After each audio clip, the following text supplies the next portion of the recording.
Hey, what's up, guys? This is Brian at Whisper Status 74. Welcome to the community. Welcome to the channel. If this is the first time you are seeing me, please consider liking and subscribing.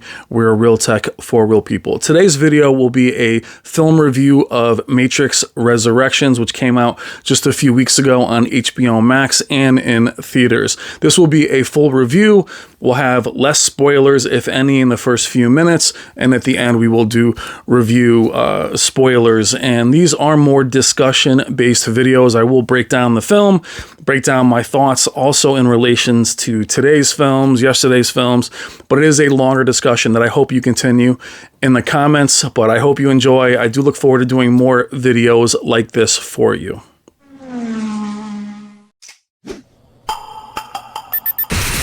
I've seen things you people wouldn't believe. All right, guys, Matrix Resurrections. Now, this will be a rather long discussion, and I want you to kind of picture it, us having this discussion in front of each other in a big group versus a super clean cut showing parts of the film. That's not what this is. Again, it's a discussion. Again, I hope you continue it within the comments. Matrix Resurrections, when I first saw the trailer for it, and kind of how I feel after seeing it twice was why.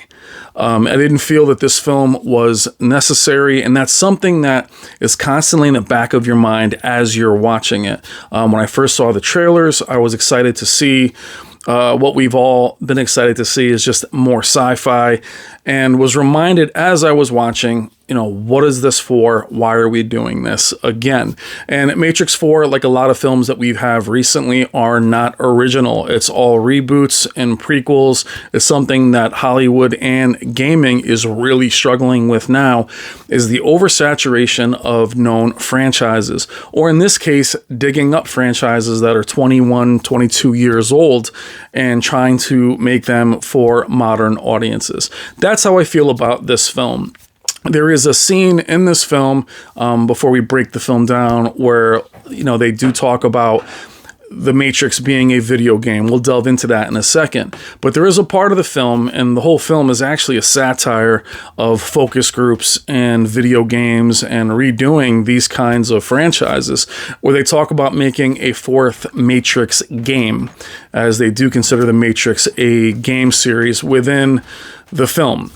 That they said that they'd carry on making the fourth if it wasn't with the original creator, which would be the Wachowskis, or Lana Wachowski in this instance. That is real, meaning that is accurate. They were going to make this film without her.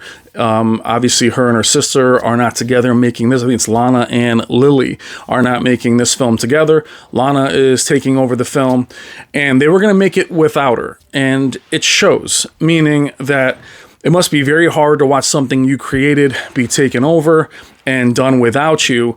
But if you're being forced to do it and you do it quickly, that's how this film feels from top to bottom. It does not feel very well thought out. It does not feel... it feels like if we were in a focus group, those of us watching the film and are fans of the franchise could poke holes in it all day long.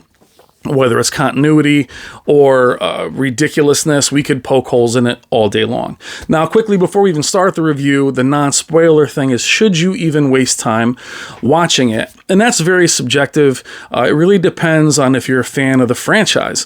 I do feel a lot of you that have just gotten into The Matrix may enjoy it. It's a lot like watching, say, Game of Thrones, not watching it in the beginning, watching it after we're all done watching it, and then you watch them together. You won't notice the dip in quality or the dip in storytelling as much as those of us that loved it when it first launched. You might not see the dip in quality as far as how it's filmed, the action sequences, the set pieces, and you may like it very much. I will say that I didn't hate it, but I will say, and it's something that I do try to consciously, is to be less cynical and to really brace myself for these films, meaning I really try to take my mind completely out of it try not to be clear-headed watching it, meaning to really give the film a chance. That was really difficult with this film. I watched it 3 times. The first time was very start and stop. I really could not get into it. It really had a hard time holding my attention, which is hard now more than ever. That's not the film's fault. But I will say, anytime you decide to do a sequel or prequel, this is now getting into the film. Anytime you do a sequel or a prequel, I can tell the confidence of the filmmakers by how heavily you lean on the film before or the film after. So this film probably relies more on its predecessors than any sequel or prequel I've ever seen, other than something like Silent Night, Deadly Night 2, which is basically the first one shown into the second one. They added some content. You see that here. I know that's obscure film. Some of you guys have seen that. Is within this film, not only is it a redo, almost like Force Awakens, they use actual footage from the first film. And it's very distracting. And it's very distracting from a standpoint of you're just reminded of how well or how good those films were. At least the first one, the first Matrix, was amazing. Excellent film from top to bottom and great within itself. The sequels themselves back then, a lot of us were very excited for them. And I think this is why Matrix is not nearly as iconic as some of us believe it is. And that's why I think this film was not didn't do well in regards to people couldn't wait for it. Is in our mind, The Matrix is iconic for those of us that are big sci-fi fans and loved it. But I do believe the original was, especially for visual effects, bullet time, things of that nature. The next two, especially the third one, they weren't great at all, actually. And what's weird is, compared to films these days, those 2 films are much better than I remember them, which is very interesting. Second one was decent. Third one to me was not decent. And where I'm going with that is when you're using the first film and cuts from the other films to tell this story, you're not just doing it in a way of setting it up. You're literally showing shot for shot exactly what happened in the first one. And all it does is remind you and make you miss what was there before. I love Keanu Reeves. I've always liked him as an actor. He's never a great actor, a very kind person in real life, from what I understand. He had a renaissance with John Wick, and obviously you've seen him in other things now, all the John Wicks and, Cyberpunk, and they've kind of put him in everything, and here he is again. And when you do sequels this much later, it is very dicey. It's very hard to reawaken this. And I'll use a fighting analogy, or a boxing or MMA fighter. When you bring back a fighter or somebody out of retirement that you really loved, you definitely can't expect anything new. And you definitely can't expect anything like what used to be. So no matter what, you're stuck in this middle to have subpar. You're going to have nowhere near what you remember, and they're never going to recreate themselves enough to bring you something new. Meaning you're not going to really make the character really progress the way you should. And many of us that are watching this feel old as we're watching this character be old.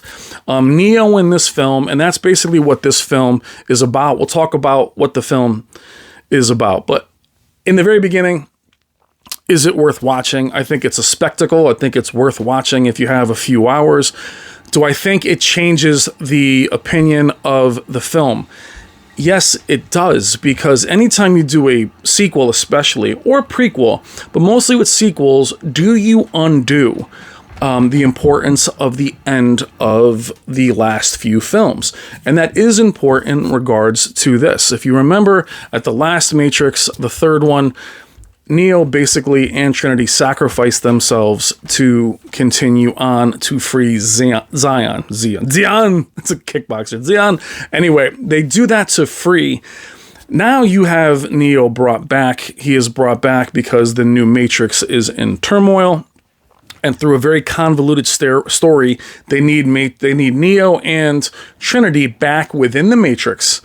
And they need that to stabilize this Matrix. They don't look like themselves, so they're kind of hidden. My point of that, which I just totally got lost in it, that's So in short, in regards to should you watch it, if you're a big fan of it, is it going to change your thoughts on the previous? It may. Do I think, and that's again the issue with doing prequels and sequels, you can't pretend they don't exist. For me, Star Wars, I wish the entire Force Awakens, Last Jedi, all that didn't exist. It's a little hard to watch the previous ones and not feel that they're tainted a little bit. And with Star Wars, I'm able to separate that. With Matrix, I can as well, but it just doesn't feel necessary. And that's something I'll have to keep repeating in this film.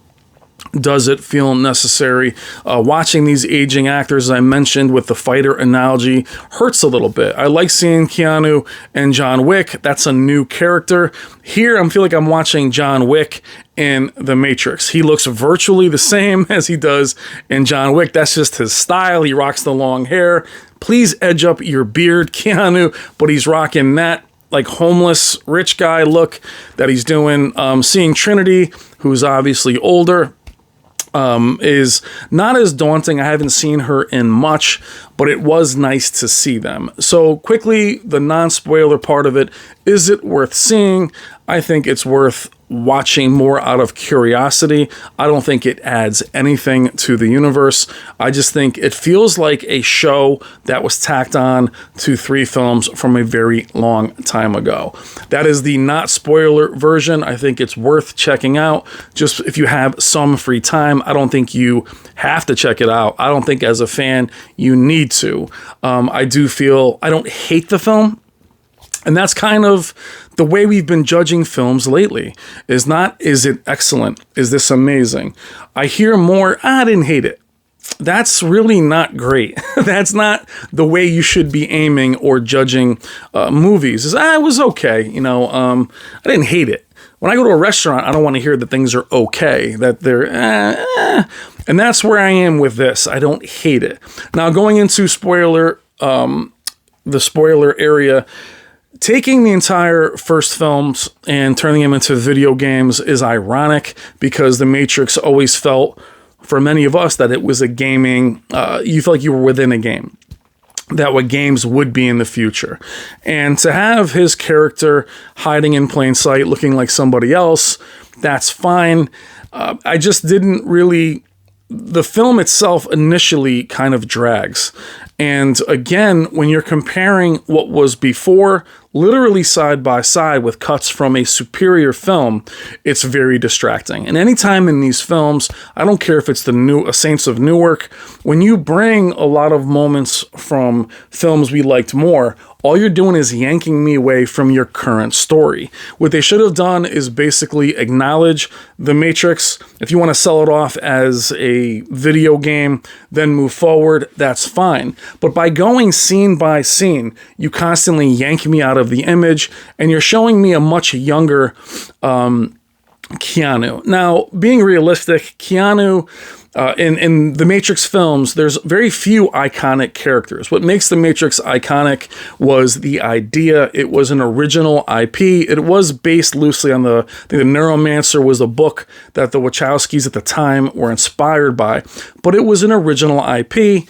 It definitely has a lot of Terminator built into it. And speaking of that, if you want to see a superior version from them, Animatrix, the first and second renaissance of the Animatrix, is a film we desperately need, which shows how we gave ourselves over to the machines in the beginning. It's a little Terminator, it's a little iRobot, but it's a film you could show without Neo attached. And I do feel in sequels and prequels, they don't always need to mesh. They don't always need to be, oh, I know him. In the Star Wars films, you don't always have to have, oh, there's Han Solo in the whole galaxy. You don't need things to be that quickly connected. Let us think about that. So by having Neo, and the idea behind this film is, again, for a new Matrix to function the way it needs to, they resurrect Trinity and Neo. And having them separate, but not separate, having them look like different people, they need these two to make the Matrix run correctly. I don't really understand that a lot. Watching it a few times doesn't make a lot of sense, but they're there.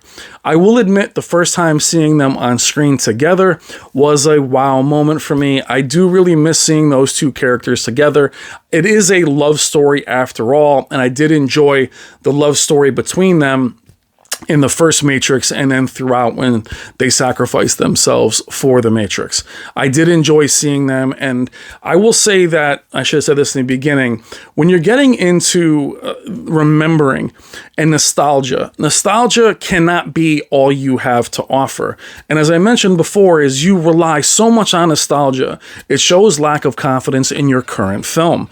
Not only are you relying on it in words, as in Alien or Aliens, Terminator, some of the great sequels that have ever been made, doesn't always have to connect 100%, or it connects in little cues make you think of that film, but not enough to take you away where you're distracted from the current film.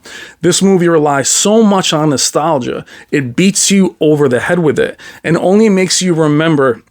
It's literally like being with your new girlfriend, boyfriend, or partner 20 years later with pictures of you guys in high school and feeling like, wow, we look so much better than we did when we were young. It just makes that contrast severe. Not to mention that the way this film is filmed, it is very clean. Now, I'm going to jump all over because I'm not doing this off a script, obviously. It's shot very cleanly. I believe it was shot in 8K. On your display, it's going to look amazing. It sounds fantastic, but that's also a problem. The fact that the film is so clean does give it that almost like a play. It almost makes the sets look artificial. Not the ones shot in the Matrix, or I should say out of the Matrix, in the city sewers. That stuff looks fantastic. The machines look fantastic. But the live shots, the fight scenes, which are abysmal in this film, the fight scenes, the sets, the rooms look like they're a Broadway show or, something. What was the movie I'm thinking about with Will Smith, shot at 120 frames? It has that almost too realistic look, and it really does show the lack of talent behind the performances, which is always a problem with these films filmed very cleanly, is you don't have the grain or the filters to really hide their performances. They do look like they're struggling. Back to Neo. Now, yes, they do nerf Neo quite a bit. The problem with having overpowered characters, example Superman, is all you can do with films is take their powers away. That is all you can do. There's nowhere to go with Neo. Neo at the end of Matrix was basically a god. Having him fight people was kind of ridiculous in the second film when he can basically just blow them up. So what you end up doing in this film when they bring kind of Neo, gets little cues to come back, is you want him to snap out of it and become ultra powerful. He never quite does that, and it really hurts the film because you're waiting for him to get some edge and take over. He looks he's very nerfed in this film. His fighting skills, now look, he looks great in John Wick, but going back into now the choreography of the fight scenes, they were never great in Matrix to begin with. For the time, it was a lot of wire work using the real actors and a lot of CGI. Now you're using the real actors, but it just looks very wooden. It looks much better in 1,000 other films, including John Wick, from this point on. Even the gunplay doesn't look, it looks great in terms of the way it looks, but isn't carried out well. It lacks the style of the way it was filmed. Again, it looks too, I think it was Gemini Man. It looks too artificial that way. And there's no real good antagonists. You bring back Agent Smith and, more importantly, Morpheus. Now, this is where the film basically gets absolutely crippled in the very beginning, is it badly needs Lawrence Fishburne. As I mentioned, you only have a few iconic characters. There are 3. There is Trinity, there is Neo, and there is Morpheus. Then you have Agent Smith, where in my opinion, by the 3rd film of the original franchise, was very played out. I was tired of seeing that character. Bringing him back in 2 other films got old for me. I'd rather have seen them take those vampire dreadlock guys from the second one, do more with them, and introduce more enemy types versus the same stuff, which was a mistake in the original franchise. Instead of more and more agents, get more creative, bring other enemy types in. Same with gaming. We gotta get past the grunts of Halo and Gears of War, bring in some new enemy types for us to enjoy. It's just creativity is what we need. Especially in something like The Matrix, we can do basically anything. So they bring back Morpheus early in the film, and I will argue that Morpheus is the most iconic. He basically narrates the first film, and he was the most seasoned actor, Lawrence Fishburne, of the entire group. He is the voice of the films. He's gone. He's been replaced with a younger version. I'm not sure, or I did not really catch why he looks different. He's supposed to be, well, because the other one's supposed to be a game. That's how they get out of that. But unlike the Oracle in the first one, where they kind of explain it away as, hey, I look different because I'm hiding, he now is some agent that becomes Morpheus. It's very confusing. Doesn't need to be that confusing, but there it is. He's there. Young guy, jacked. Keanu's not young. He's young.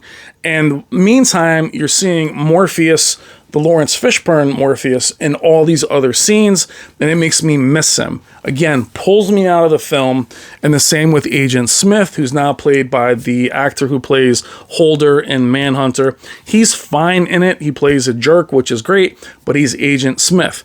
Not the same character. They look nothing alike. He doesn't have anywhere near the menace that the Agent Smith character did. But again, here we are 20 plus years later, relying on Agent Smith. And the idea is Agent Smith is still this rogue agent wandering around the Matrix, trying to keep them alive. Now, the antagonist is actually Doogie Howser, Neil Patrick Harris, who plays a therapist in this and has been controlling Neo the whole time. He's actually really good in it. But again, his choice as for casting, I'm there going, it's Doogie Howser. There he is, Neil Patrick Harris. Oh, there he goes. He begins to win me over in the end as he does have menace to him, but he's also their main antagonist. They bring back the French guy from, I believe, the second film as like a homeless guy, and then they have his kind of exiles there too. And I think that wasn't needed. You know, he was speaking too much in that second one, and he wasn't iconic. They also bring back Sadit, who is in the subway scenes. Sorry about the noise. I'm filming in the basement. So, and Niobe from the first films, Jada Pinkett Smith. So you bring back these characters, and they're meant to be, oh, I remember you. You were the chick, the little girl from the subway. And that was not something that I was like, oh, that's her. You take characters that didn't mean a lot back then and then turn them into something that matters now. Naomi, Jada Pinkett Smith's character was not a character I liked at all in the first series of films. And that's the weakest part about Matrix in general, was that the only strong crew was Neo, Trinity, and Lawrence Fishburne and Agent Smith. Everything else is forgettable. To the point where you had Roy Jones Jr., former boxer, as a character. That's how throwaway and forgettable any of the other characters are in those films. And that is felt here. Meaning you're bringing them back in. They're not even welcome here as you barely remember them. And you're like, oh God, I remember her. She's so annoying. And the little girl, oh, she's so important all of a sudden. But you have those little cues from the past. What really hurts it is you're not building any of the current characters up. They are interchangeable. You think one is your main antagonist, the girl with the blue hair. She doesn't matter as much as you think she's gonna matter. And again, all this reliance on the way they look. Matrix always got a little carried away to where it was a character of itself in a sense of all the leather jackets and the tattoos all over the face and the crazy hair. By the third film, that was getting to be ridiculous. It was supposed to be like your most crazy self, kind of Ready Player One-ish. And then by the third film, it was comical. Even more so here, with the haircuts and the way people look. You never get to really know them. And you're never going to fall in love with them or even be concerned about them when we keep going backwards and we keep talking about the past and the history of the others. Again, that's character development 101. Get me to care about these characters. I never did. I don't remember their names. Watching them a few times, I was never concerned for them. And that is a real key of any of these films. Who do you love? Who makes you feel? Nostalgia is all this film really has. It just talks about what was before. And it makes you ache from what was before and makes you miss what was before. And all you're watching is a newer version, a newer, weaker version, which is filmed on a larger budget, but really lacks the heart and soul of the first film. The set pieces, as I mentioned, do look like Hollywood sets. They look thrown together. Even there's a scene where Neo's getting his butt kicked. He gets thrown over by Agent Smith and he lands on these toilet. It looks like somebody just built those. Where the original Matrix scenes all looked organic, they looked very old, they looked lived in. This does not look like a city. It looks like they just threw it together. Even though the picture quality of the image is great, the filming is not great. The fight scenes, they do them no favors with the way they're filmed. The jump cuts, things of that nature, just show you how old and how hard it is for Neo to keep up. He never quite gains his powers, which many of you have commented on in the end when he attempts to fly and they just won't let him. And that's where the letdown of the film is. You have to eventually give his powers back. So for me, with the film, where I think they would have been better off is having the entire film be based on finding Neo, knowing Neo was held captive. It does touch on how the Matrix, as it was the robots were trying to survive without using humans in the Matrix, how they were in combat with one another. Show me that story. Show me how the robot world and the AIs disagreed. That's what I want to see. I don't need Neo for that. I don't need Trinity for that. I don't need the nostalgia. Show me how the world suffered. Show me how the Matrix degrades from the inside. What they were able to do is show how we're so glued to our devices that we're easier to control now. Yet they still needed Neo and Trinity back. But it was, like I said, satire on gaming focus groups and movie focus groups. It showed how simple today's person is being distracted. I get that, but then it undoes itself by needing Neo and Trinity. Not necessary. But for nostalgia, we do definitely need to see them. I rather would have had the film, as I mentioned, show the Matrix degrade, show them building it, show the robots, show their battle, and then have this new cast stand on their own and then search for Neo or search for Trinity. And then when they unlock Neo, maybe at their worst moment, Neo awakens and he is just complete badass. He is super powerful. And to see him not be powerful in this bothered me the entire film. To see him be without confidence, to see him struggle and not sure of himself really bothered me. And it was bugging me the entire film, and it never really pays off. At the ending scene, they both kind of fly away, and I'm like, okay, cool. He has this one move where he kind of just blows time away. He was so powerful, if you remember in the first one, he could fly. He was flying so fast, he was pulling cars with him. None of that here. So you take the set pieces from the first few films, especially the highway scene in the second film. You have none of that here. You have a train scene, which is decent, I guess. And like a lot of films now, you have to have a lot of humor that kind of falls flat.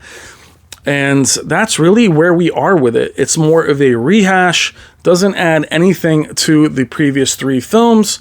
And that could be also, as I mentioned, the other three films are weak, be it other than the first one. The next two are weak themselves. That's why I think they're not as iconic as we remember. There wasn't a lot of bullet time. There was opportunities here to be revolutionary within yourself and create new effects. There wasn't a lot of that. Again, the fight scenes were very basic, very juvenile in comparison to even the first film, and nowhere near compared to the films we have today, which make you think, oh my God, they should have done that. Maybe use more stunt doubles, do less wire work. Having Morpheus back without Lawrence Fishburne again hurts the film a great deal. I will say, honestly, the part where nostalgia really did catch me was when they showed Neo and Trinity being repaired together. That was a part where you're saying, oh, for me anyway, you're like, oh wow, they're bringing these two characters that are trying to wake up and they are recognizing themselves. It's not clear why they are, but that they're there. I thought that was pretty cool. Going to get Trinity was pretty cool. But other than that, the film really felt like it was not necessary. And that's something that echoed through my entire mind the entire time. This is not necessary. This is not as good as it was back then. They should have gone in a completely different direction, pay homage to the past, and then build on these new characters. I have, again, as I mentioned, no idea what their names are or their functions or even what they look like without seeing the film again. So without being able to stand on its own, there really is no need for it. But as I also mentioned, for Lana feeling like she had to get part of this film or they were going to make it without her, this feels that way. It feels like somebody who loves the characters that is trying their best to do the best work they can when they're forced into it. It's like that Godfather 3. Don't want to make this, but you're making me make it, so here it is. That's how this film feels. I know it's a very long review and a very long discussion. I didn't hate it, but I will tell you I had to disable every part of my mind and my cynicism to really enjoy it. I had to really turn that stuff off and just kind of watch it. And I was like, it was decent. Hard to recommend. If we're giving it out of a 10, it's a 5, maybe a 5. Visually, again, very clean if I'm rating it as a Blu-ray, but not well shot. The cinematography is not very good, especially in The Matrix. Outside The Matrix, where I really always wanted them to focus, showing the sewers and all that, the old buildings, it does look amazing. The HDR is off the charts, so are the sound effects. But as I mentioned, not necessary, and I feel that way the entire film. This is not needed. And do I feel like, as I mentioned before, does it hurt the previous films? It does a bit, because when you're watching those films again, you're watching Matrix, I keep calling Neo Matrix. You're watching him sacrifice himself. And is it as bad as Vader sacrificing himself and then having that undone? No, it's not nearly as bad here, but it does make you say to yourself, oh, don't worry about this, he's coming back. And that was what made that part so poignant in the third film, was they sacrificed themselves. Trinity dies. Neo can't see. He's in the Matrix. He's out of the Matrix. He gets plugged back in to destroy Smith. That's why that story is contained. The only way to reopen that story is to show what happened to the Matrix, show that side of it. This feels like a retread, completely unnecessary. No Morpheus, no original Agent Smith. The biggest takeaway is without Lawrence Fishburne, you lost the narrator of the story. And unfortunately, the actor that played him did a good job. But whenever you play an iconic character, as we've talked about in Saints of Newark from The Sopranos, all I'm watching is an actor play another actor playing a character, and that'll always look false and never look good. They even redid the fighting simulator, which reminded me of a rehash of an old video game. It looked cool, but it had much less punch than the original scene did. So again, any film that relies on that much nostalgia and relies on its prequels or its base film to survive has no confidence, and that's how this film feels. Please let me know what you think in the comments. I know this is a very long form video. If you don't know me, it'll make no sense on why it's so long, but this is how humans talk to one another. If we were discussing this in person, it would be probably a 30-minute discussion. Let me know what you think in the comments. I didn't get caught up much in the woke aspect of it. I know that's something a lot of people have talked about in the comments and the community posts. I'm not someone that talks a lot like that, so there are whole channels on the platform that can get caught up in that. That's not my main conversation. I didn't feel like this was beating that over my head at all. You have strong female characters and everything. For many years prior to this, the original Matrix was definitely a groundbreaker in that as well with Trinity. Do I feel Trinity was overpowered in this film before we sign off? I thought what was interesting in this film was making her, and it was interesting though, I didn't hate this, where Neo was the one, and there was other Neos before him. Trinity basically activates Neo. That was the Neil Patrick Doogie Howser's plan, or what he has said, is that separately they weren't much, together they were. And that was adding to the story, meaning you needed Trinity's part to make Neo what he was. So she became the one. They're both ones, and they're both super powered. I guess that's fine. I like the Trinity character, so I was okay with it, and I was glad to see her back. But it felt unnecessary. The set pieces in the other films blow away this film. There isn't one set piece in this film that can compete with the most basic set piece of the previous films, and that's a real problem, and that's exactly where they should have focused. If I was to do it, spend the entire film looking for Neo, unlock Neo, and then have him and Trinity just dominate. That would have been the direction I would have taken. Let me know what you think in the comments. Thank you so much for watching.